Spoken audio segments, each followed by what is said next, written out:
Hello, my name is Sam Perello, and I will be giving my speech on part of David Palumbo-Liu's writings in Chapter 18 of the text, A Companion of Asian American Studies.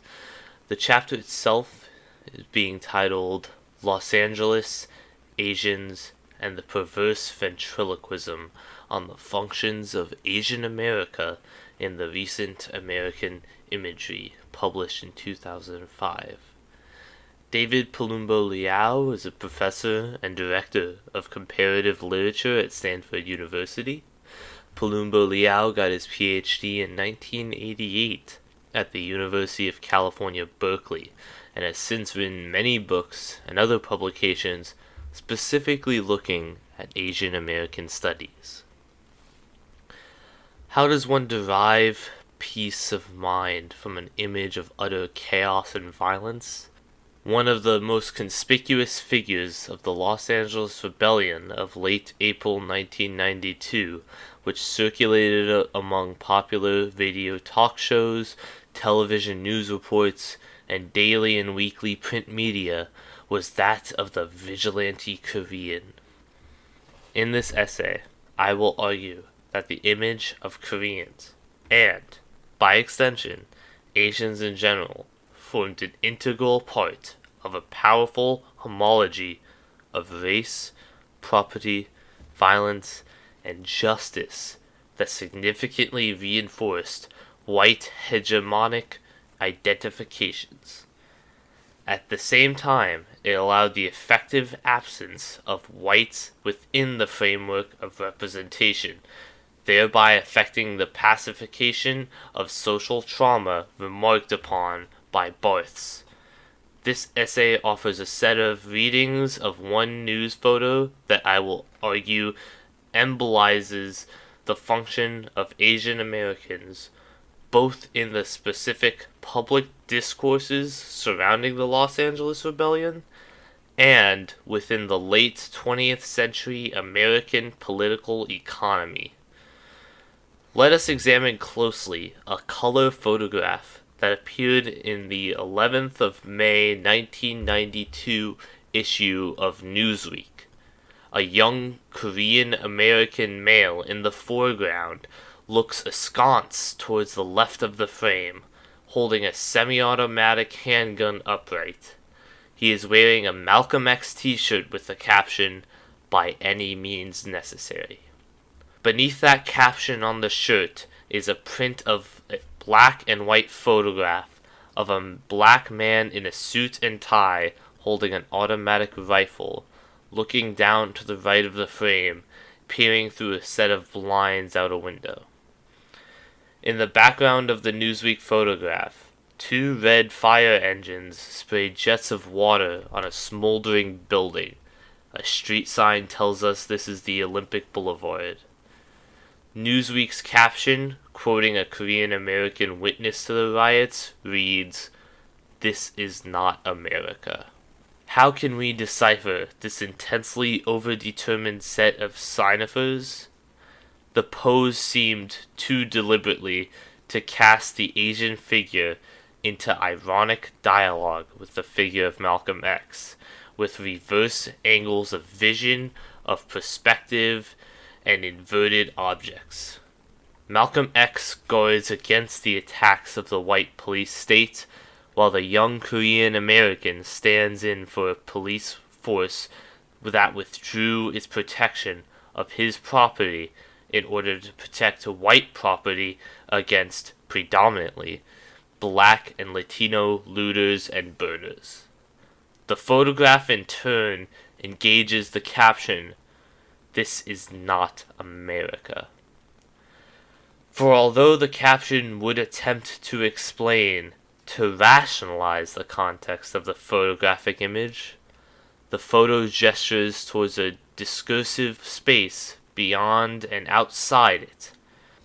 The semiotic density engendered by the conjunction of the Malcolm X t-shirt with that Asian body, set within a complex social, economic, and political history which is commonly reduced into the abstract arena of race relations in the United States opens up a number of questions which invites the inadequacy of our usual paradigms of interpretation. Indeed, any interpretive strategy not open to the mutual disruptions of narrative and image, representation and history goes only so far in teasing out the cross-currents of signification at work. We could ask, among other things, how has an icon of black power been uprooted in its historical specificity and appropriated so that it now seems to sanction and even prescribe counter-violence against blacks and others who might threaten the dominant ideology? That is, how have the words of Malcolm X, aimed to free African Americans and arm them against the intrusive violence of the state, come to legitimize protecting property from blacks and other groups consistently disenfranchised from the judicial and economic machineries of the state, as advised most empathetically in those days of late April 1992 by the acquittal of the assailants of Rodney King? Furthermore, we could ask how, in this restricted context of racial violence and counter-violence, has Asian American property come to stand in white power?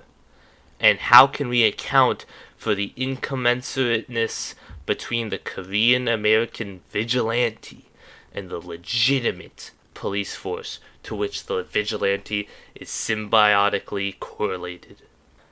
Finally, what extent are the absent reference beyond the frame of the photograph, since the metonymies of the photo gesture towards other buildings, other victims, other agents of violence?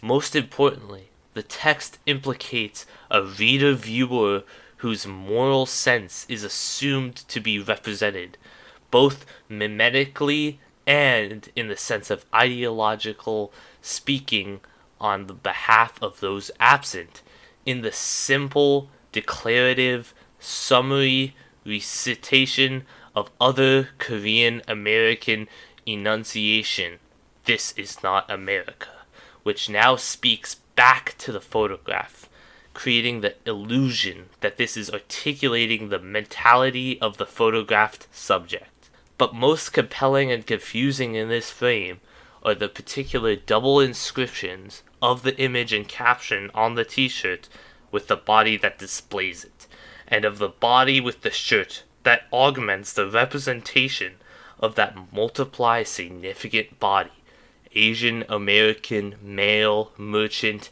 vigilante, etc., and their specific materializations in this historical moment.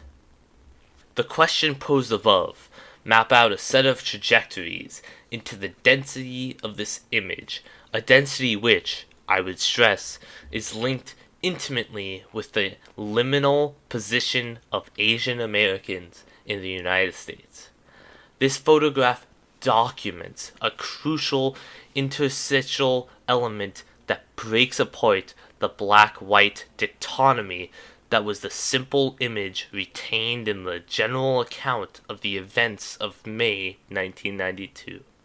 In this photograph, indexes of the violence are eclipsed by the figure in the foreground, a seemingly ancillary player, neither black nor white nor Latino, but Asian.